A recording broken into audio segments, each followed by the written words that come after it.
بسم اللہ الرحمن الرحیم۔ السلام علیکم ورحمۃ اللہ وبرکاتہ۔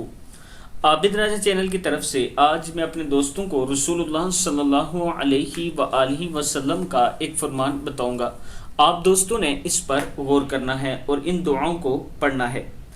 اس سے پہلے میں اپنے تمام دوستوں سے گزارش کروں گا کہ میں ایک بیوہ عورت کا گھر بنا رہا ہوں۔ آپ دوستوں کے تعاون کی ضرورت ہے۔ یہ نیچے میرا واٹس ایپ نمبر موجود ہے، آپ دوست اس پر تعاون کر سکتے ہیں۔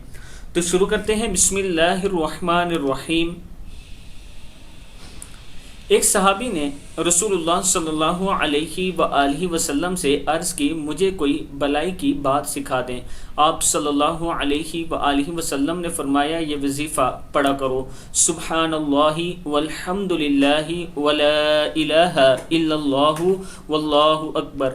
اس نے عرض کی، اے اللہ کے رسول، یہ تو اللہ کے لیے ہے، میرے لیے کیا ہے؟ آپ صلی اللہ علیہ وآلہ وسلم نے فرمایا، جب تم کہو گے سبحان اللہ الحمد للہ لا الہ الا اللہ اللہ اکبر، اللہ تعالیٰ فرمائے گا تو نے سچ کہا، اور جب تو کہے گا اللہم اغفر لی، اے اللہ مجھے معاف کر دے، اللہم ارحمنی، اے اللہ مجھ پر رحم فرما، اللہم ارزقنی، اے اللہ مجھے رزق عطا فرما، اللہ تعالیٰ فرمائے گا میں نے یہ سب کچھ تمہیں عطا کر دیا ہے۔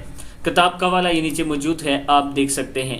میں اپنے دوستوں سے گزارش کروں گا کہ ان دعاؤں کو یاد کر لیں اور صبح و شام ضرور پڑھا کریں۔ السلام علیکم ورحمۃ اللہ وبرکاتہ۔